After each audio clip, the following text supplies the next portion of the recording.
Hello everyone. Сәлеметсіңдер ме 6-шы сынып оқушылары? English Plus Grade 6 Students Book. Осы оқулық бойынша біз 94-95-ші беттегі тапсырмаларды орындайтын боламыз. Exercise 1. Look at the photos and choose 6 words that you can use to describe the building. Then read, listen, check your answers. Балалар, бірінші тапсырмада мына суретке қарап, және де 6 сөзді таңдап, осы тақырыпқа байланысты ғимаратты сипаттайтын боламыз. Мәтінді оқып, тыңдап, жауаптарын тексереміз. Lift – көтерілу, museum – мұражай, stairs – қабат, lake – көл, desert – шөл, skyscraper – бұлт жасаушы, mountains – тау, modern – заманауи. Ғимаратты сипаттау үшін осы 6 сөзді қолданасыздар. Lift, stairs, lake, desert, skyscraper, modern. City in the sky – аспандағы қала. Неге City in the sky деп атаған? Өйткені Дубайда өте көп биік ғимараттар салынған. Оның ұзындығы 828 метрге дейін жетеді екен. Сондықтан оның бойы аспанға дейін жетеді. Әлемдегі ең биік ғимарат Бурж Халифа. Онда 160 қабаты бар. Оны адамдар 100 километр арақашықтан көре алады. Бұл керемет ғимарат 25 000 адамға арналған. Онда отель, офис, ресторандар бар. Жүзетін бассейндер, кітапханалар, спорт залдар және де 900 қымбат бөлмелері бар. 124-ші қабатқа көтерілген кезде төмен қарағанда көшедегі көліктер өте кішкентай болып көрінеді. Өте тез жүретін 57 лифт бар. Және көптеген баспалдақтар бар. Бурж Халифаның айналасында көршілерінде жақсы жерде орналасқан, өмір сүруге арналған. Ол жерде үлкен көл бар, үлкен сауда орталығы орналасқан. Керекті заттарыңызды жақын жерден алуға болады. Мәтінді қысқаша түсіндіріп бердім. Келесі тапсырма exercise 2. Read the text again and write true or false. Correct the false sentences. Екінші жаттығуда мәтінді қайтадан оқып, берілген сөйлемнің қайсысы дұрыс, қайсысы дұрыс емес екенін true false деп жазатын боламыз. 1. The Burj Khalifa skyscraper is 100 km away from Dubai. Біріншісі қате, false. 2. The skyscraper is very old building. Ғимарат ескі дейді, дұрыс емес. Skyscraper is very modern. 3. There are 800 flats in the skyscraper. False. There are 900 flats. 4. There is a place for visitors on floor 124. Yes, it is true. 5. The lifts in the tower are quite slow. False. The lifts in the tower are quite fast. Exercise 3. Find the plural forms of these words in the text. When do you form a plural with IES? Үшінші тапсырмада берілген сөздердің көпше түрін табамыз. Мәтіннен қай кезде біз IES қолданамыз зат есімге? Көпше түрде office, offices, city, cities, flat, flats, park, parks, street, streets, library, libraries. Өздеріңіз байқағаныңыздай cities бен libraries'да IES жалғанады.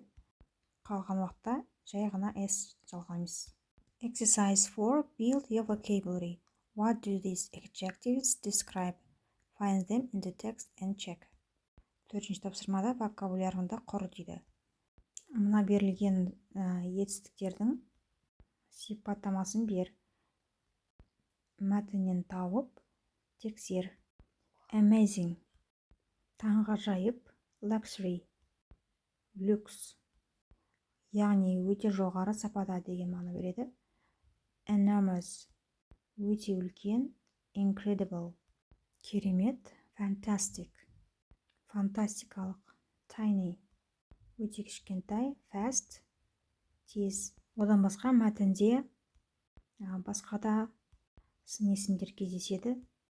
Modern, large, expensive, big, good. Exercise 5. About you. Ask and answer the questions. 5-ші тапсырма, сұрақтарға жауап береміз. Is the Burj Khalifa a good place to live? Сіздің ойынша Бурж Халифа жақсы жер ма тұратын? Yes, I think it's a good place to live. 2. Would you like to live in it? Why not? Сіз сол жерде тұрар ма едіңіз?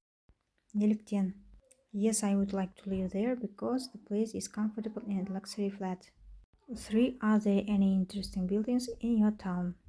Сенің қалаңда қызықты ғимараттар бар ма? Yes, we have high building in Бәйтерек in Астана. 4. Is there a shopping center in your neighborhood? Көршілеріңде сауда орталығы бар ма? Сол жақта. Yes, there are many shopping centers, parks, cafe, restaurants nearby. 5. How many parks are there? There are 3 parks. Central Park, Amusement Park, Pine Park. 6. What are your favorite places? I like to live in Almaty. There are many amusement parks. In winter I can ride on a cable car, so it's an amazing place. The next one, келесі бет 95-ші бет. Жаңа тақырып is there, are there. I can ask and answer questions about ideas, place to live. Мен сұрақ қоя аламын және жауап беремін. Exercise 1. Complete the questions from exercise 5 on page 94. Then match the questions with answer AC. 94-ші беттің 5-ші жаттығуына қарап, берілген сөйлемді толықтырып жазамыз. Мына сұрақтарды оқып, жауаптарын сәйкестендіреміз. Are there any interesting building? Бұл жерде қызықты ғимараттар бар ма? Yes, there are. B сәйкес келеді. Келесі сұрақ, how many parks are there? Бұл жерде қанша саябақтар бар? A жауабы сәйкес келеді. 3. Is there a shopping center? Бұл жерде сауда орталығы бар ма? No, there isn't деп жауап береміз. C жауабы сәйкес келеді. Exercise 2. Choose the correct answers. Екінші жаттығуда дұрыс жауабын таңдаймыз. Ережесі бойынша we use some, any in questions. Some, any бұл сұрақ қойған кезде қолданылады екен. We use yes, there is, and no, there isn't with singular nouns, plural nouns. Егер жекеше түрде тұрған болса, yes, there is, no, there isn't деп жауап береміз. Ал егер көпше түрде сұрау қойылған болса, біз yes, there are, no, there aren't деп көпше түрде жауап беретінбіз. Біз әр сұрақ қойған кезде сұраққа қарап жауап береміз әрдайым. Өйткені сұрақ көпше түрде болуы мүмкін, сұрақ немесе жекеше түрде болуы мүмкін. Сол сұрақтан біз жауапты алады екенбіз. Exercise 3. Complete the questions with is there, are there, then ask, answer with your partner. Give a short answers. Яғни үшінші жаттығуда is there немесе are there қолданып сұрақ қоямыз. Серіктесімен сұрақ қойып және жауап береміз. Қысқа жауап айтыңыздар дейді. Is there a park garden in your town? Бұл жерде park деп тұр, бірақ саябақ айтып тұр. Parks деп тұрса, біз are there деп қоятын едік. 2. Are there any old buildings in your town? Buildings деп тұр, көпше түрде. Сондықтан біз are there деп қойдық. Are there any mountains near your town? 4. Is there a river in your town? Are there any places for young people where you live? Are there any shops near your school? How many restaurants are there in your town? How many houses are there in your street? Exercise 4. Put the key phrases in order. Key phrases-ді қолданып, мынаны толтырамыз. No деген жоқ, one деген бір сызық тұр, only one, тек біреу. Келесі one or two, біреу немесе екеу. Келесі a lot of, одан кейінгісі lots of. Exercise 5. Think about your ideal place to live. Is it a town or village? Write 6 sentences with there is, there are. And key phrases in exercise 4. Use the phrases in the box and your ideas. 5-ші жаттығуда қандай керемет жерде тұрғың келеді, ойлан деді. Қалада ма, жоқ әлде ауылда ма? Алты сөйлем құрастырамыз, there is, there-аны қолданып. Төртінші жаттығудағы key phrasesді қолданамыз. Сосын астында берілген фразаларды қолданамыз.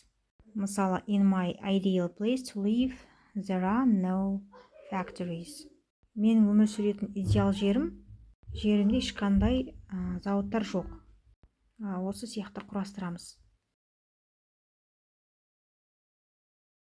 Exercise 6. Activate. Ask your partner about the ideal place to live. How many of your ideas are the same? Is there, are there, and how many?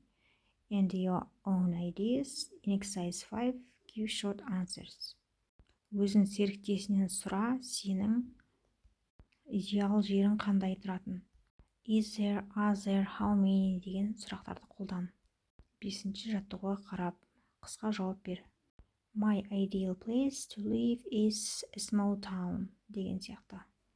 Is there a skateboard park in your ideal town?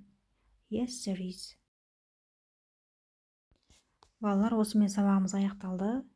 Сабағым пайдалы болса, лайк басып, тіркелуді ұмытпаңыздар. Сау болыңыздар. Бай-бай.